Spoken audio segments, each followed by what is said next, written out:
2 weeks. That's how long it's been since there's been a podcast released on the Misyk And Maat Sports Talk. But we're back. Episode 27 is here. So I went to Vancouver for a concert. I know I told you guys about that a few episodes ago. So much fun. I went to go see Tyler, the Creator. And that was so much fun. Like, I haven't been to a concert and it feels like years. I think the last one I went to was Carrie Underwood, and she was amazing. I love Carrie Underwood. She definitely puts on a great show. Same with Tyler. Like that might have been the most fun night of my entire life. Like that was an insane night. It was so much fun. It's hard to put into words, because when you live life in the moment, it's hard to recall all those memories. All I know is it was like an insanely fun night, but I have a really difficult time putting it into words. Because it's just hard to describe how spectacular it was. Like, I feel like you had to be there. The crowd was insane. But the risk you run in today's day and age of 2022, with all we've gone through health and disease-wise, when you're in a huge crowd, obviously you risk the infection of COVID. And unfortunately for me, and it feels like only me, I got COVID. I'm good now, but if you're wondering why was there no episode this past week? That's why, because I was bedridden sick with COVID, and it wasn't horrible, honestly. Like, I feel like with the 3 vaccines, it's not fun, but like it wasn't horrible. That's what I'm trying to say. And I also feel like at the beginning of the pandemic, I feel like there was this stigma around COVID where if you got it, you were kind of looked at as doing something you shouldn't oughta, right? But in reality, like nowadays, in mid-April, which is insane that it's already mid-April, playoffs are right around the corner. In mid-April, especially in Canada, you're just playing by the rules. Like, I wasn't out doing something I shouldn't have been doing. I was doing something completely within the rules.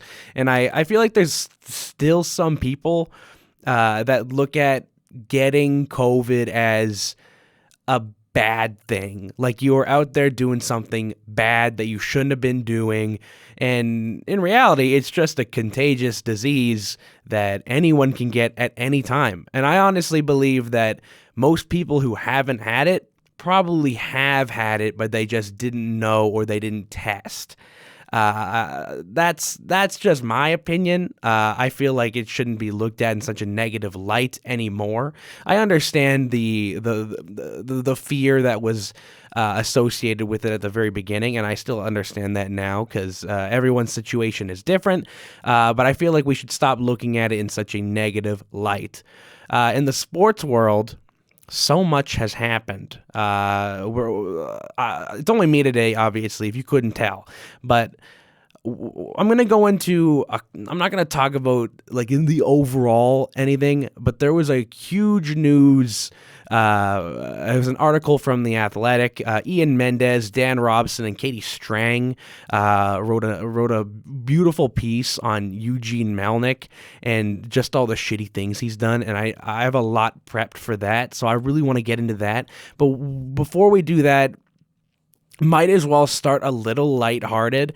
I want to talk about the Matt Barzal $2,500 fine from NHL Player Safety, and a lot of people are upset about it, and understandable. To paint the picture, Leafs are playing the Islanders, I want to say Sunday night.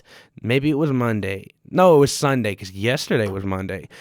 Sunday night, they ended up winning 4-2, and there was this play where Mitch Marner was standing like right beside the New York Islanders bench, and Matt Barzal, he's not a part of the five on the ice. He's on the bench, and he grabs Mitch Marner's jersey sleeve jokingly and kind of holds on to it. It's a lighthearted, funny moment. But then the next day, NHL player safety gave Matt Barzal a $2,500 fine for unsportsmanlike conduct. And I know a lot of people have different opinions on this. I feel like a lot of people think it's soft, which, yeah. But I think you should be fined for that. And I'll give you the reasons why. I know I feel like my opinion is in the minority here. I feel like a lot of people look at this as the NHL is turning soft. A lot of people, that's been an argument with a lot of things for years now. And I'll give you my reasons why I think this is deserved. First of all, you can't interfere with anyone in the play if you're not in the play. I don't care what you do. I understand Matt Barzal just tugged on his jersey, but I feel like regardless of what you do, you should be at least reprehended for doing something that you shouldn't do. I'm not saying that what Matt Barzal did was dangerous, because in no way was that dangerous. And I'm not defending the player safety, but you can't, to protect your players, you can't allow people to interfere with the play while they're not a part of it. And I know I said protect your players. What Matt Barzal did wasn't dangerous, and there's no really protecting from the fun haha jokes thing there, but I think the NHL needs to set a precedent, especially the NHL player safety, that you can't do this. And there's rules in place for if you come off the bench to fight someone, it's an automatic 10-game suspension. Like, I look back at the shitty Leafs team of, I want to say 2013-14. It was the year after they miraculously made the playoffs on the back of James Reimer of Leaf fandom. So that was the year that James Reimer backstopped them to the playoffs, and then they went on to win the Stanley Cup. Actually, that's how the 2013 season ended. And if anyone ever tries to tell you something different, they're lying. But then that summer, they go out and they think that the management in place, I believe it was John Ferguson Jr., I think, was the Leafs GM at that point in time.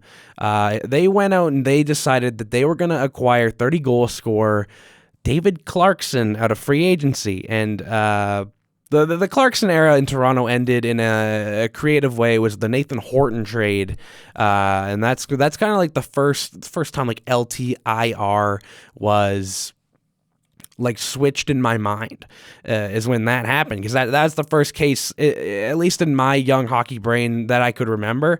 But the David Clarkson era in Toronto didn't start off well, and I'm not saying this is the reason that David Clarkson didn't perform well in Toronto, because I think that David Clarkson was a systematically flawed player that benefited a lot from power play, and he was a net front merchant, if that makes sense. Low shots from the points, tip, bang it in, and the Leafs gave him a fat, I think it's $5 million over 6 years or something stupid like that. And before David Clarkson ever plays a game for the Toronto Maple Leafs, he was suspended 10 games for coming off the bench to fight, I think it was John Scott, in a Buffalo-Toronto preseason game. And I remember that. I remember that because John Scott was kind of just fucking with Phil Kessel, and he's like, I'm going to beat the fuck out of you, Kessel. And then the scrum happens. I think that was the one where Phil Kessel doesn't drop his gloves, but he just starts slashing him. And David Clarkson comes off the bench, and fights John Scott, and that's the precedent that the NHL set, that if you come off the bench, it's 10 games. And I think they need to continue to find ways to set a precedent with players who aren't a part of the 5 skaters on ice interfering with the play. If you want to make it a penalty, sure. If you want to make it a fine, sure. It's just got to be something. Because if it's nothing, then it's going to set in the players' minds that they can go out and do this, and that's not fair to anyone. I don't think Matt Barzal should have been suspended for this, but he definitely should have been fined, which he was, $2,500 to be exact, because the NHL needs to finally set some ground rules. And me putting my confidence in the NHL player safety to be consistent for once it's tough. It's tough because they've never shown that they can have a little bit of consistency. Literally, not even the NHLPA, just the NHL in general. Like, you look at reffing every single season, they at the start of the year, they're like, we're cracking down on this, and then a month later, they're not doing any of that, and they just threw it out the window. Perfect prime example this season was they're cutting down on cross-checking. They don't want their stars getting injured. They're going to cut down on cross-checking the first couple weeks. Oh, look, they're calling penalties because cross-checking is not legal in this sport, but they let players get away with it anyways. And now you look at it's April 19th right now. They don't give a fuck. They threw everything that they wanted to change out the window because following their own rules is hard for the NHL, and that's why they're not a sports league that I personally look at and like, that's the gold standard. I don't know if the NHL will ever be at that position, but I know definitely right now they aren't, and they won't be. I also think they maybe would have let Matt Barzal off with a warning, which I also saw a lot of people saying, why not just give him a warning, give him a penalty? He's been fined before, so this is technically his second incident. So I think they have to fine him. $2,500 is pretty low. I'm pretty sure it's close to the lowest amount they can fine you. And I think people are complaining too much about it because it doesn't really matter, because Matt Barzal makes like $8 million a year. Like, I want to search this up. How much does Matt Barzal make in one season? Matt Barzal contract. How fun, you guys listening to me go contract. Matt Barzal makes $7 million a season. $2,500 is not going to do anything to him because it's chump change. Maybe for me, I would, not maybe, if that was me, I would rethink life. That's a lot of money for a broke college student. But for an NHL player who's fairly good in the NHL, Matt Barzal, that's not a whole lot to him. And obviously no one wants to be fined, but I think we need to let go. We need to let go that the whole, he shouldn't have been fined. I think he does need to be fined because the NHL needs to set some sort of precedent amongst its players. And I think this is a good thing. And I don't compliment the NHL player safety. I think it's poorly run, and I think George Peros is not fit for the job. I don't usually compliment them, but thumbs up from the Misyk and Maat Sports Talk, at least the Matt side. I know Cody thinks it's soft. I wish he was here to defend his case, but he's not. So, what can you do? The Blue Jays season is underway. They are first in the AL East to start this young season. I think they're 6-4. Vladimir Guerrero Jr. is just insane, man. If you don't watch baseball, I know the people conceive it as boring because it's slow paced and it's the old man sport, and I understand your reasoning. But if you're ever going to get into baseball, I think this is the team to do it. I think you take a relatively slow paced sport, and I think this is the young, fun team that makes it exciting. Vladimir Guerrero Jr. is insane at baseball, and he's a future MVP. He reminds me a lot of Miguel Cabrera, actually. I don't think Triple Crown is out of the question in the next few years for Vladimir Guerrero Jr. In the second series of the season for the Blue Jays, he had 3 home runs off Garrett Cole.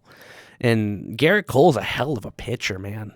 I know after the MLB started cracking down on sticky substances and shit like that, Garrett Cole's numbers started to fall because obviously he was using it. A lot of players were using it. Like, that's not me taking a dig at Garrett Cole. That's me taking a dig at the league because I feel like this is a whole different discussion, but I feel like the whole sticky substance ban is not great for baseball because it makes pitches harder to control for these firearm pitchers, and it makes the game more dangerous for players. And I also think if you have pitchers who have more control, obviously it makes it safer for the batters, and it makes it more fun to watch. I don't really care for pitchers missing 10 feet outside the zone. I want to see someone paint the corner. And obviously, Garrett Cole's still good at baseball. That's not my argument, is that he's bad now that that rule's in place. But I think he's a great pitcher still, and it was awesome to see Vladdy hit 3 home runs off of him in one game. I think he's got like 5 or 6 home runs already this season. That guy's insane. He hit like one that was almost 470 against the Rangers. Obviously, the Blue Jays are in a very tough division. I tweeted this out a couple weeks ago, and I said, is it possible that the Boston Red Sox are top 10 team in this league and second worst in the American League East? And I think that's very, very plausible. It's very conceivable that's how it is. I think Boston's an amazing team, but if you look at the division, Toronto, obviously, Tampa, New York, Boston, Baltimore, one of these things is not like the other. Baltimore sucks, but I think if you ever want to. If you ever want to get into baseball, I feel like now is the time. Like, I was talking to Mikhail and Ryan, a.k.a. Mucky and Hoop,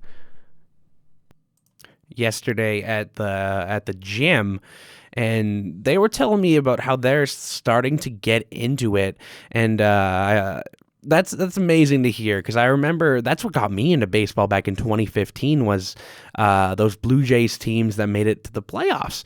Ironically, it's a silly story because it was the first baseball game I ever watched was the Jose Bautista bat flip game, and I remember people were outraged over this bat flip, and in my mind, I thought that was just normal.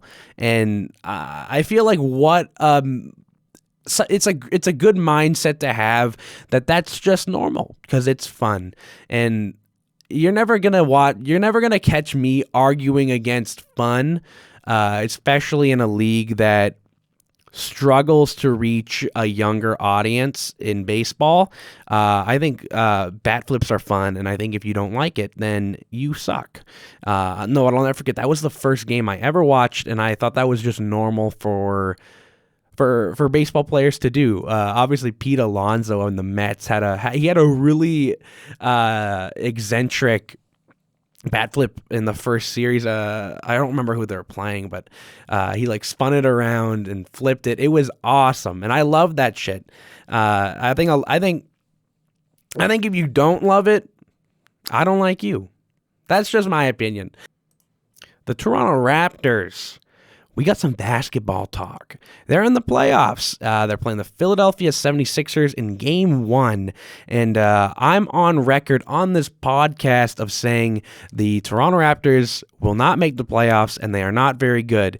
And if you've been listening for a while, you should know that everything I say all the time doesn't come true. quite frankly, the opposite of what I say usually comes true. Like, I'm pretty sure I said Milwaukee Brewers will win the World Series, and then the first series that they played was against the Atlanta Braves, and they lost. And the Braves went on to win the World Series because when we were doing our World Series preview, I think I said to Cody and to you guys in the audience, I said Houston would win in 3 if they could. Atlanta has no chance. Something along the lines of that. I said something along the lines of that, and they ended up going on. I think they won in Game 6. They won it in 6.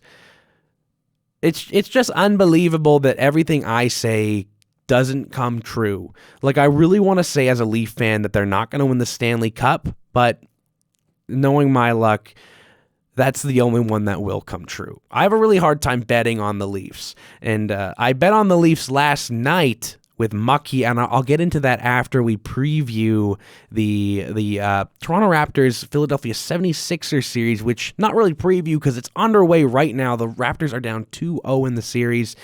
Scotty Barnes hurt his ankle. I'm pretty sure he sprained it, which is bad, but like the way he was holding his ankle on the floor, I thought he tore his Achilles. Like, not good on him for injuring himself, but good thing that it's not as serious as we thought it would be. I know Gary Trent Jr. left Game 2 with illness. I believe Thad Young left Game 1, but Thaddeus Young's back. He played Game 2. A big takeaway from Game 2 in this series is that people are complaining about the amount of foul calls on Joel Embiid. I saw some tweets from fans yesterday saying that Joel Embiid should just stay at the free throw line because they're going to keep giving it to him. I kind of disagree with the whole lazy take of, oh, the refs are fucking us. I think from some of the clip, I couldn't watch the games, but from some of the clips I saw, those are some pretty clear fouls on Joel Embiid, and I think 9 times out of 10, the potential NBA MVP and at very least MVP finalist is going to get the benefit of the doubt. And that's not me saying that the Toronto Raptors aren't going to come back and win this series, but it's looking pretty grim. And I'm not a Raptor fan, and I'm certainly not a 76ers fan. But I'll tell you right now, I don't think they're going to come back in this series because I still don't have confidence in this team. I love the idea of positionless basketball. Like, for those who don't know, the Toronto Raptors play a system where no one player has a position. Like, everyone plays 1 through 5, and they can defend any position. It's a genius idea. I think it's super creative. It's tons of fun. I just don't think they have the talent to compete with Joel Embiid and James Harden. I know James Harden has definitely fallen off in his play, especially since he was traded from Houston. But if shades of the Houston Rockets' James Harden comes to show in this series, I think the Toronto Raptors will lose in 4. And that's a big if. It's a big if because we haven't seen that James Harden in years, especially ever since he came to Brooklyn, especially since he was traded for James Simmons. What did I say? Ben Simmons at the deadline to Philly. We haven't seen the same prolific scoring James Harden with his patented step back 3 in eons. This is a completely different player. This guy still sucks at defense. I feel like most of the time people question the effort he gives on defense as well. But if he can bring back at least 50% of that Houston James Harden, I don't think this Toronto Raptor team has a chance. And that's no disrespect to Van Vliet, no disrespect to Barnes, no disrespect to Siakam, who finish the season playing at an all-NBA level. I'll say it right now. Pascal Siakam played at an all-NBA level this season. But it's still not enough to compete with potential MVP Joel Embiid, James Harden, if he plays up to his standard. I also think the Raptors win in coaching, and I think they win in depth. But a big thing with the Kyle Lowry, DeMar DeRozan Raptors, the reason that they never advanced or did anything in the playoffs was because they never had that star to bank off of. The way you win in the NBA is you let your star take control, and especially in the playoffs, they eat up more minutes, the bench is shortened, and they win you games. And a big thing with those old Raptor teams was they didn't have someone who could go out there and win them games. That's no disrespect. Kyle Lowry, DeMar DeRozan, Jonas Valanciunas, but they just never had that. And I think the Raptor team that you see in front of you today, very different, but also very similar in that they don't really have the Joel Embiids to bank off of, the Kawhi Leonards to bank off of. They are a very deep team, and I think they're a very good team as well. And I talked about how I love the positionless basketball, but I don't think once the bench is shortened up, I don't think they have the talent to keep up with teams like Boston, teams like Philly, teams like Milwaukee, teams like, I want to say Brooklyn, but Brooklyn really hasn't proved anything this year other than they're inconsistent. It's very interesting, and best of luck to them. I don't have the confidence that some people have in the Raptors this season. I think they're going to lose this series, and I think they're going to lose it before you can blink. Just give it an opportunity. We will see. In the playoffs for the NHL, the Eastern Conference is locked up. No one else can make it because every spot is locked up, all 8 teams in the East. The West is where it gets interesting, and I want to talk very, very briefly about Vegas and Vancouver, because those are 2 teams on the outside of the playoffs looking to make a push, and it feels like Vancouver's coming in hot, and Vegas doesn't really want it.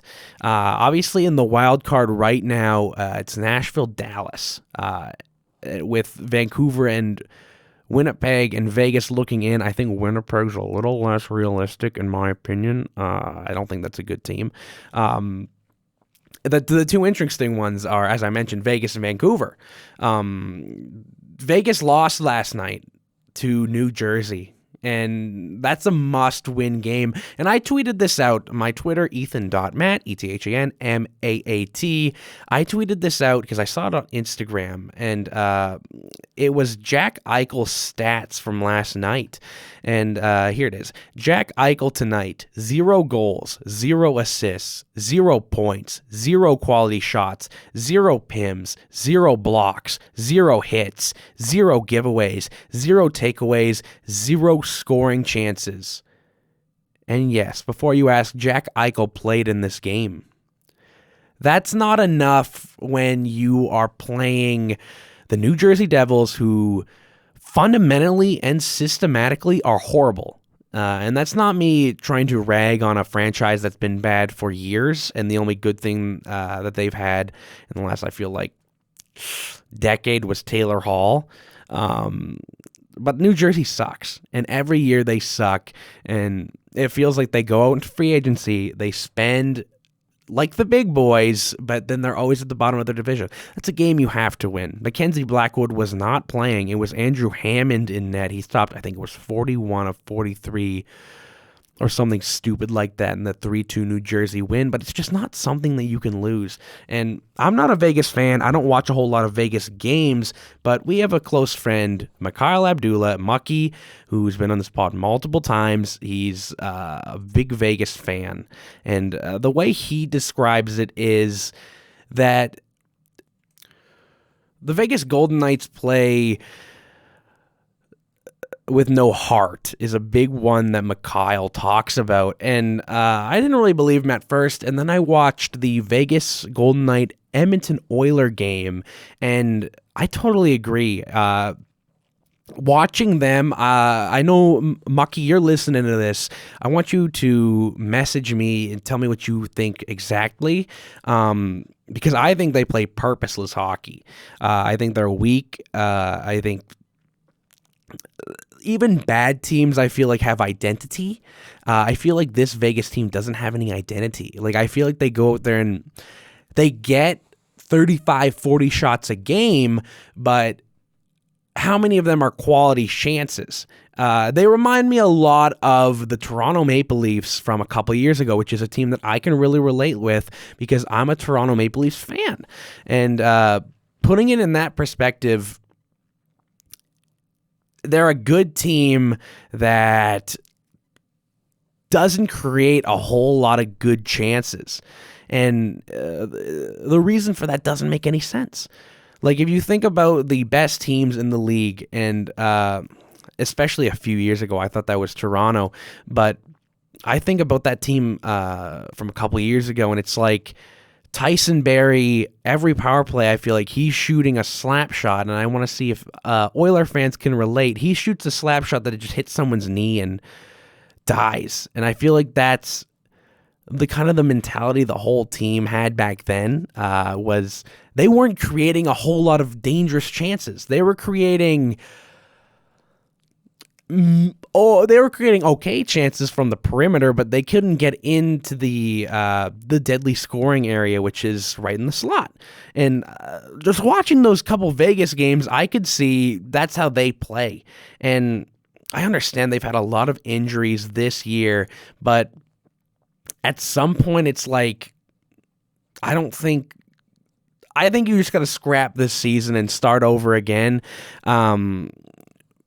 because this isn't a thing that you can change in the next 6 games before the season ends. This is something that you're going to have to address in the offseason, and I think coaching's a big thing with that. Like, I know the Leafs probably hated their lives with Mike Babcock. Mike Babcock was a bully, and he was an abuser of power, which is a term that we'll get to later with Eugene Melnyk. And I'm not saying that's what Gerard Gallant's like. Sorry, not Gerard Gallant. That was a long time ago. Pete DeBoer. I'm not saying that's what Pete DeBoer is like, but at some point, you just got to get someone who gets the troops fired up. Like, you look at the team they're competing with so hard in Vancouver, that's what Bruce Boudreau did. Vancouver didn't make any big changes. They brought in a new coach and a new GM. They brought in a new perspective for this team that it allows them to take what they've already got and make good with it. And I think that's what Vegas might need. I'd also love to see Vegas with a healthy lineup next year. But I think maybe get a new voice in there which fires the troops up. I also feel like going into this season, it's really hard for Vegas to win because you watched and they traded the heart of their team. They traded Reeves. They traded Flower, Marc-Andre Fleury. And it's gotta fuck with some of the big voices in that locker room, some of the leaders in that locker room, knowing that nobody's safe. I bet there's players in Vegas right now looking at the end of the season like, am I going to be here next year? I don't know. Evgeny Dadonov is a player that we touched on a couple episodes ago. There's so much stuff with Vegas, and it's like, I think they should just shut it down for the season, reset next year, maybe get a new voice in there.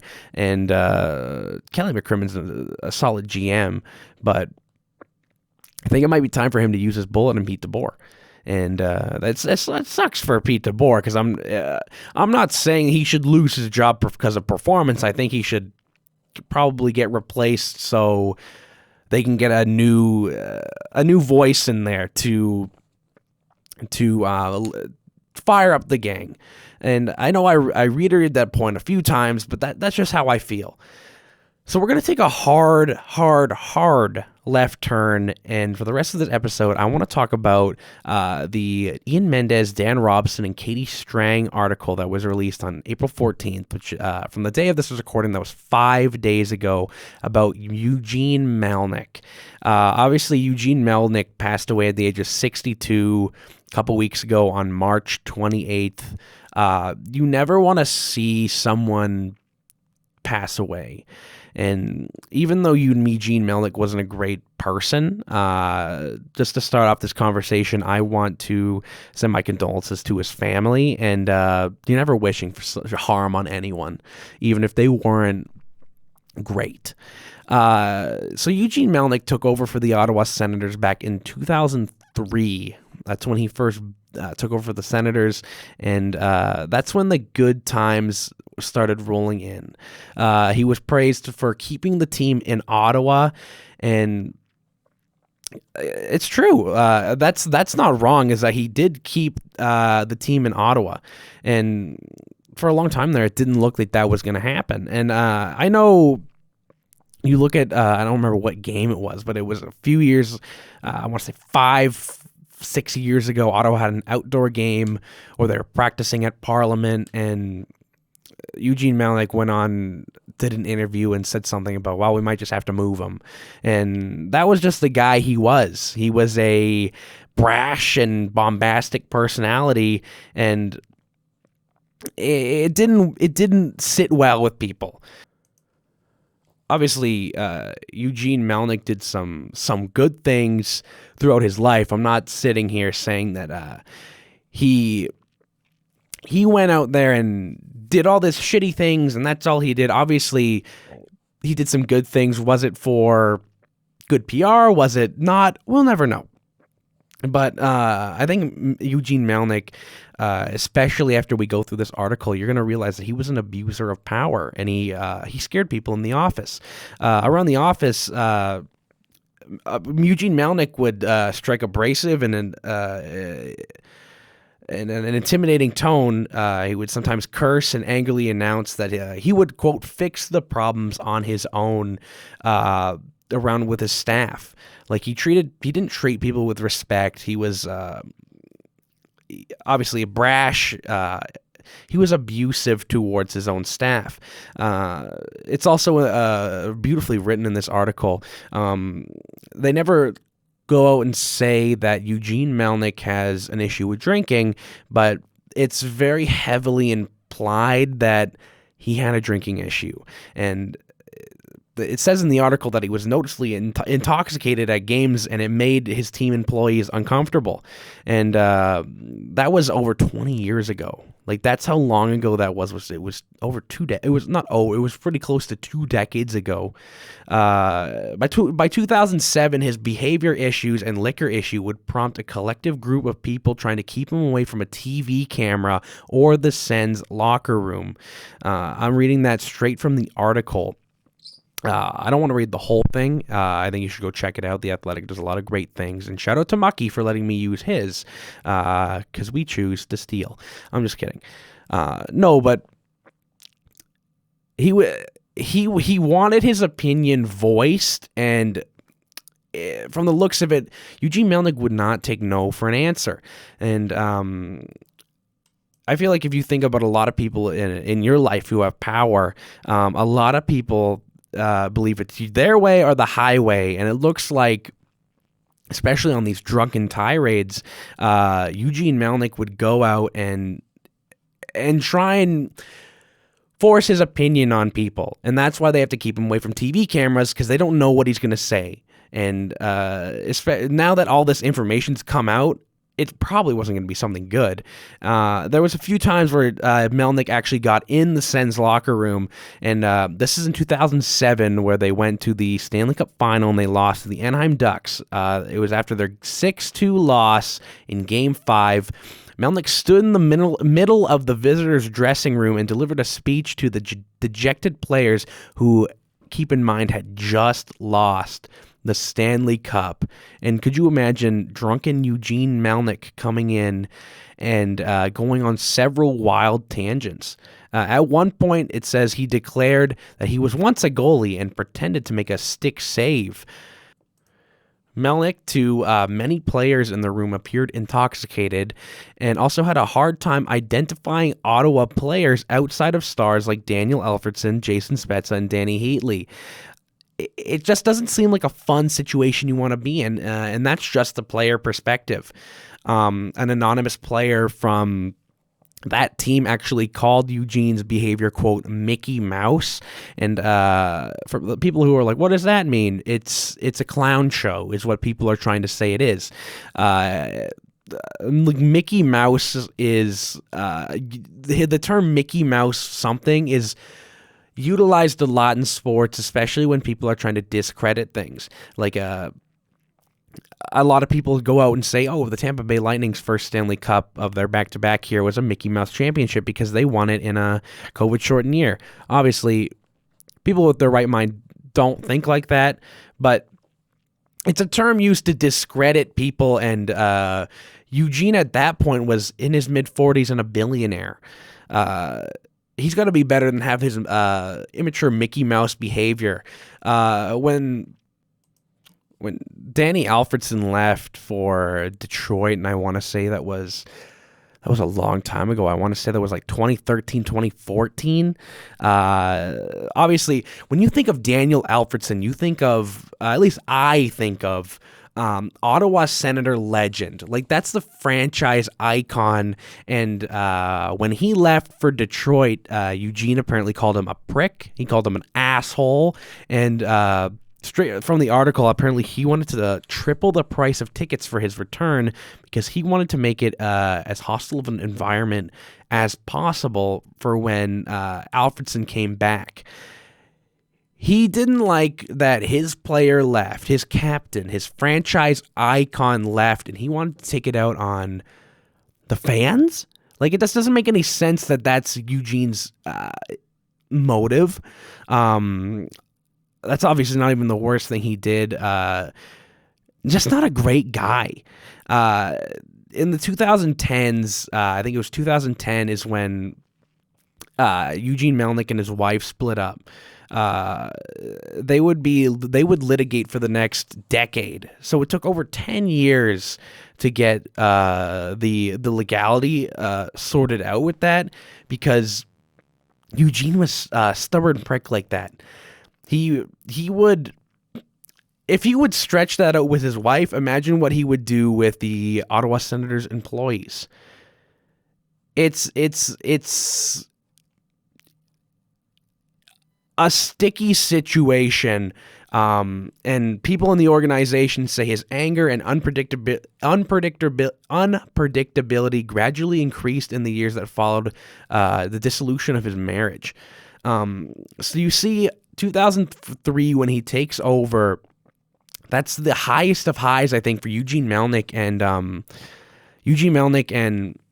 the whole Ottawa Senators fan base. And then 2007 comes around. They make it to the Cup final. They have a pretty good team. They're spending to the cap, which is interesting because if you look at Eugene in the past 5 years before his death, that's not what they do. Ottawa doesn't spend that money. His philosophy changed as he became more bitter and unpredictable. In 2015, Eugene fell into some health issues with his liver. He made a public appeal for help. This was after he had a stroke, and then he had liver issues. He had to get it replaced. He made a public appeal, and over 500 Ottawa citizens tried to donate their parts of their liver for Eugene. It's interesting because not all this stuff was out back then. And I wonder if this happened in 2022, would people do the same thing? I feel like people really praised Eugene Melnyk for keeping the team in Ottawa, and they kind of didn't. Obviously, people didn't know about all this stuff, but I also feel like the stuff they did know, they disregarded because he's looked at, in his own mind, I think he looked at himself as a savior, and I think people looked at him as the guy who kept the team in Ottawa. And I'm never going to wish harm on anyone. I'm glad that he got his liver fixed back in 2015. But I don't know if people would have done that if they knew the real Eugene. With medical issues comes it comes medication, and it comes mood swings. And if Eugene, being the drinker he was, mixed with the medication, I think that really fucks with someone's mind.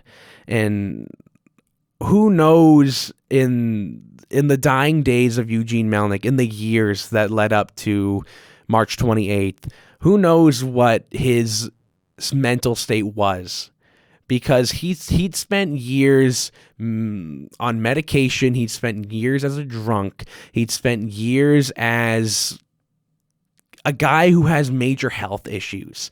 And the medication that they left for him left him prone to mood swings. And there were court documents that were filed in Barbados related to his divorce, and in them, Eugene Melnyk had written to his wife, and to me this is really sad, because he says, "Ignore me if I say something stupid. They pump me full of these steroids."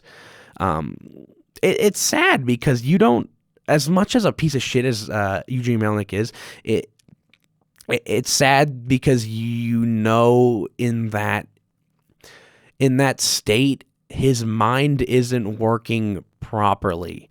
And I think Eugene Melnyk did a whole lot of shit that you can't forgive, but the medication mixed with the drinking and all that, it really would deteriorate. I don't know the word. I can't say it. It would ruin your mind. You know what the word is. Comment on our YouTube, or tweet me, Ethan.Matt, on how to pronounce it. Please let me know, because obviously I can't say it, but I want to get into some of the things that Eugene Melnyk did, like post Erik Karlsson run. Like in the article, it says 2019, the Senators put together a marketing campaign where the premise of the campaign was love is love, and it included still images of same-sex couples embracing and kissing that had been used to promote upcoming Sens games for the Hockey is Everyone night. I think that's great. We've talked a lot about, literally a couple episodes ago with Logan, we talked about how the Oilers Kings were having their Pride Night, and I love stuff like that. That's what you should do. The executive who put together that campaign got a phone call from Eugene Melnyk, and here's what he said. I'm going to quote him. This is what Eugene Melnyk said. He said, quote, "Are you the one responsible for this fucking gay campaign? Have you fucking lost your mind? You need to take this shit down immediately." Melnyk would also go on later to state that, quote, "We are the laughingstock of the league right now." His comments are brash, they're homophobic, they're shitty, they're inexcusable. That's not something you can say, that's not something you can do. And it's tough to put into words the anger people feel towards Eugene Melnyk. It was also gone on to state that the campaign went through. Obviously, great. I love it. Perfect. Apparently, Eugene Melnyk, for months after that, just said stuff like, "I wish I would have fired that guy." Like kept bombarding on the fact that he didn't like this campaign. He didn't like anything about that. Melnyk continued to rant about that. He lumped previous marketing efforts involving pet rescue missions. Quote, "They think we're so desperate that we have to advertise to gays now. Dogs and gays." Melnyk had threatened serious consequences towards his staff for the whole campaign. It's homophobic. It's not what you want from someone who's supposed to be a leader. Eugene Melnyk was not only an owner, but he especially back in 2003, he was looked at as the guy that saved the Senators. And that's not the guy that you want managing your team. And I'm surprised that the NHL never stepped in, because they have the power to. They can force a sale on Eugene Melnyk. They have that power, and it's surprising that they let that go on for so long. I was listening to the Steve Dangle podcast last night where they were talking about this, and they brought up former Ducks GM Bob Murray and all the shit that he did, and he eventually had to step down. And Steve Dangle, one of the hosts, one of the questions he posed was, if that's what it took for a GM to step down, what would it take for an owner? And I know it seems like owners are untouchable, but the fact of the matter is that if Gary wanted Eugene out, he could have got Eugene out. And that's just how it works, and it sucks that it never happened. Eugene Melnyk was also a guy who would take emails and he would monitor them. He was a very paranoid guy. He thought he was the kind of guy that he thought his staff was undermining him at any step of the way. I feel like Eugene Melnyk he felt like people were stealing money from him even though they weren't. And he's just that kind of guy. Like, he'd send people emails at any time in the night, and if you didn't respond within a certain amount of time, he would chew you out. He had a female employee, and he sent her a late night email, and she didn't respond because in the article it says she had vacation time. And he responded, quote, "You fucking C-word. Who do you think you are? When I call you, you do it. When I tell you to do something, you do it. You are done." That same employee says she received other emails from, this is a span of 2018 to 2019, where Melnyk was saying stuff like, quote, you really are a dumb bitch who doesn't get it. How dare you write that down and question me? Eugene Melnyk was an abuser of power, and people feared him around the office. Quote, people were afraid to even speak his name. That's from a former Sens employee. And I understand that Eugene Melnyk has gone out and done good things with charity. He donated close to $10 million to a Ukrainian charity called Help Us, Help the Children. He was helping Ukraine in the recent disasters with Russia and everything like that.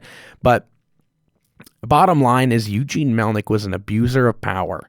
And people like that aren't good people in the light of most people who have a brain and are thinking straight. I didn't go through all the incriminating and shitty stories about Eugene Melnyk. That was basically like half of them.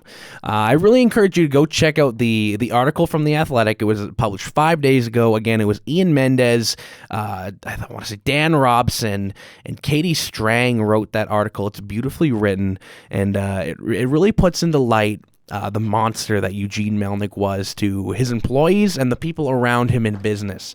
I have no doubt in my mind that he was probably a good father, probably a good family guy, but for the most part, Eugene Melnyk was a nightmare to work with, and you don't wish that upon anyone. And obviously, my condolences go to the Melnyk family for his death, but I think him being out of Ottawa is good for the Senators and for the NHL. It's hard to have a full-on analysis of this situation alone. Maybe we'll talk about it more on Thursday when we come back with you, episode 28. Let's end on a fun note. I want to talk about the Toronto Maple Leaf best player in history and arguably best player in the entire league, Auston Matthews. He's missing last, I think it's 2 or 3 games with an injury, which sucks, but I'd rather him be held back than play with an injury. And the question I want to pose to anyone listening and to just the whole internet is, will Auston Matthews hit 60? Obviously, he's at 58. The easy answer is yes, because he's 2 away and he's the best goal scorer in the entire world. But if his injury keeps acting up, who knows if Austin Matthews even hits 60? It would be a feat that only two players in the last who knows how long when have ever accomplished. That's Steven Stamkos and the great eight, Alex Ovechkin. I think he does it. I want to know what you guys think, so tweet me, let me know. Does Austin Matthews, AM34, hit 60 goals this year? Tweet me at ethan.matt. I want to know what you think. I think he makes it, and I think the question going into next year, it's definitely been a question posed throughout the internet the past few months, is who's the best player in the entire world? I think it's a lot closer than you think. A lot of Oiler fans, people in Edmonton, love to say he's not even better than Leon Draisaitl. I think that's ridiculous, and I think if you look at what Austin Matthews brings compared to what Leon Draisaitl brings, he brings a complete player, and Leon doesn't. I think the gap between McDavid and Matthews is closer than the gap between Leon Draisaitl and Austin Matthews, and people need to realize that, because that's just how it is, and I think it's going to get a lot closer when years come. So I want you guys to let me know. Tweet me at ethan.matt, ETHANMAAT. You can also follow me on Instagram. The same thing, Ethan Matt. Hold on, I gotta check if my Twitter's Ethan.Matt or Ethan Matt. I can't be giving you guys false information. Don't put the dot in there. It's just Ethan Matt. ETHANMAAT. Same on my Instagram, ETHANMAAT. Follow the Misyk And Maat Sports Talk on Instagram, the Misyk And Maat Sports Talk podcast on YouTube. We also release on SoundCloud. We're on Apple Podcasts. Follow our TikTok. Love you guys. We'll be back on Thursday for episode 28.